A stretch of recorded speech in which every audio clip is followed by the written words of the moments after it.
One thing people don't talk about enough is how racists treat white people who don't agree with them. Because everybody knows they hate black people. That part is obvious. But sometimes it feels like they get even more angry at white people who refuse to be racist with them. And I'm not saying they literally hate them more than us. But damn it, it's a close second. Because to them, that white person isn't just disagreeing. They feel like that person betrayed the team. If your whole identity depends on other white people backing up your racism, then you never stood on anything real in the first place. Now watch this. They won't let me in here. They won't. Why not? Because I said the N-word on the internet. Now they say I'm just an un-American person because I believe in freedom of speech. Isn't that crazy? Well, considering that two of my boys are black, I can understand that. Why does that matter? It does. I don't like it. Just go ahead. You don't like freedom of speech either? Just go ahead and go. I'm going to stand right here. What are you going to do? Give me a quick rock. I'm going to go to jail? Look at him. He's going to waddle over to the cop. Considering two of my boys are black. A white person can say something like, nah, that was kind of racist. That's it. Not a speech, not a protest, just that was kind of racist. And all of a sudden, here comes the meltdown. Now they're calling them soft or acting like that person hates their own people. But wait, all they did was say black people shouldn't be disrespected. The bare minimum. So why does that make them so emotional? They react like what they said was breaking news. That's the part people ignore. Racists just don't want to be racist. They want agreement. They want to make the little comments, tell the little jokes, use the little code words, and have everybody go along with it. What are some of the best names you can call them, aside from N? Jaron Vining wrote, Watermelon Felons. And just so you guys know, this guy worked in the police department. So we're dealing with people like that. Lionel A. West, Moon Crickets.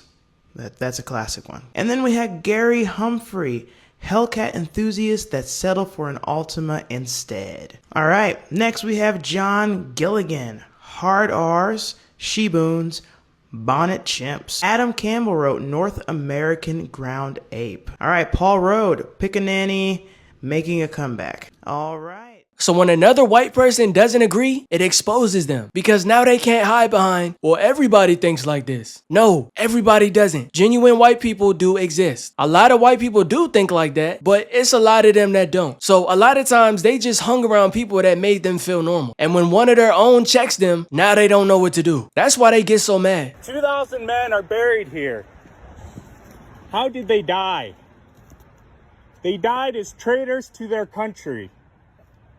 They died to preserve the institution of slavery, the right to own, breed, and kill their fellow humans with impunity. Don't touch me. Let's go. You're probably a Democrat voter too, aren't you? Hey, Doug. As vice. Doug, we got a problem. I'm not doing anything. I'm just talking. Hey, come on. I have every right to be here as they do. No. This is federal property. Speak, Right. It's federal property. and it's not. It's a public property. You're not here to speak. Yes, I am. You're not. I brought this. As a northerner, I'm Confederate telling you to shut the battle fuck up. flag is not only a flag of defeat. You need to leave. Get the police. It is a flag of degeneracy, depravity, You're a and degenerate. perversion. Your mom's probably a degenerate too. You need to go. Out of here, boy. You need to go, boy.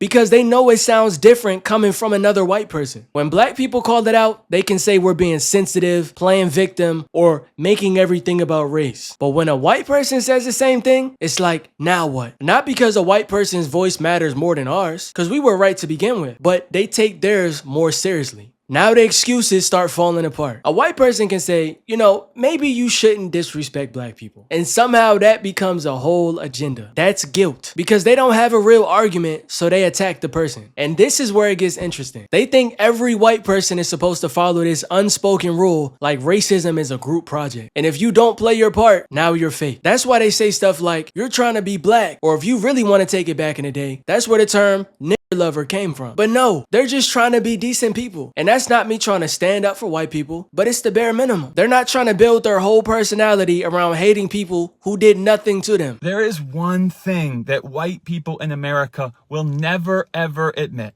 and that is that every disparity in the black community, from the gaps in wealth and income to housing and healthcare. We are ultimately responsible, not them. You see, what people didn't know in the 18th and 19th centuries is that there is no biological basis for race. So we know that if white people had been enslaved by black people, the outcomes would be the same, just in reverse. I mean, they used to think back then that black people were biologically inferior. Even Darwin thought that. But if we know that's not true, and that we are all the same, the sweeping discrepancies in outcomes across generations between white and black folks falls squarely on the architects of the system. And that's us, white people. And to blame the people who live within the framework that's failing them, the framework that we built and that we refuse to fix, that is the ultimate gaslighting.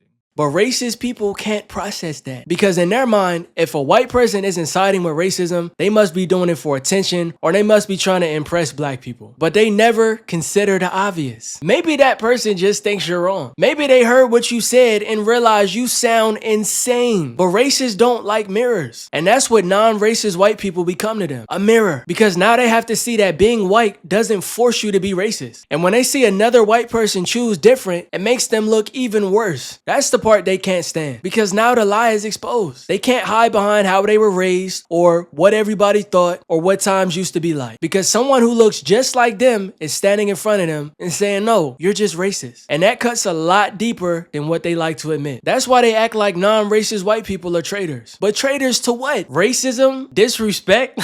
Like making black people uncomfortable? Like what are we talking about here? That's the hill you're willing to die on? That's pathetic. And let's be honest, they don't just want black people beneath them. They want white people under control too. They police who they date, who they listen to, who they defend, and what they're allowed to say out loud. And if a white person refuses to be controlled by that mindset, then they get attacked too. Not the same way black people do. Let's be very clear about that. But they still get punished for refusing to help carry racism forward. Racists have gotten way too fucking comfortable online and in real life. Yo, this you? Do not give a fuck if white people go extinct. Really need to talk about the fact that most white people are just modern day colonizers. It's gonna get me a lot of hate, but no, white Americans don't have culture. I made a video talking about how I feel unsafe around white men. You are the definition of what you hate. Also, I have been the subject of a number of anti-Semitic attacks, but I am not Jewish. anti-Semitic attacks? You call an online comment an anti-Semitic attack? That's retarded. But then again, you have a good reason for being retarded. According to recent research, the only reason most people are conservative is because of delusion. And that's why you have to be delusional right back. So to be very clear, this delusional cunt is the quintessential race traitor. She does not have a kind word to say about white people. She's a genocidal, Malthusian, evil, conniving bitch that seeks the destruction of all white people. I think the best option here is to deport her to a country where there are no white people to be found. I think Somalia is very nice this time of year. She needs to be treated like the white woman she is by the people she defends the most. Like, just imagine being so committed to hating black people, you start hating your own people that won't join in. That's obsession. And I've said this before. There are two types of white people. There's white people, and then there's people that just so happen to be white. Some people are cool. They see racism, call it for what it is, and keep it pushing. But racists hate that because silence protects them. And I made a video about this too. And when that silence gets broken, now they panic. That's why they crash out. They're fragile. Because if one person pushing back makes you lose your mind, then you were never confident in what you believe. And that's the real problem. So yes, they hate black people. We already know that. But they also hate white people who don't help them hate black people. Because deep down, they already know what it is. And when somebody refuses to participate, they feel exposed. So to the white people who actually call this stuff out, thank you. Keep doing it. You're not invited to the cookout, but we appreciate it. Because sometimes racists need to hear it from the people that they thought were automatically on their side. And to the racists who get mad at that, you're pathetic. GL6681 says, the truth is, we've heard the term thrown around so much that it's lost its meaning. Blacks call people racist for the slightest infraction. We're not racist. We've just developed a keen sense of pattern recognition. I do agree that not everything should have a racist label attached to it because it came from a white person. But at the same time, we're not letting pattern recognition fly. Because if that's really what it was, y'all would call out those same patterns within your own community. But y'all don't. Y'all get quiet when it's time for accountability. And by the way, white folks don't get to decide whether the word racist has meaning or not. Just because y'all are tired of being called it. 200 miles per hour club says, there's stereotypes for a reason. Yeah? Stereotypes exist, but so does ignorance. And somehow you're proving both. One Life to Live 1540 says, bro, you use women for every example? Really? Bro, you are a black supremacist. Some of y'all are genuinely funny. Y'all just be throwing words together now, I swear, even if it don't make sense. So me using women as an example makes me a black supremacist. If y'all gonna hate, you gotta come harder than this. Y'all are just repeating the same talking points that we see every day.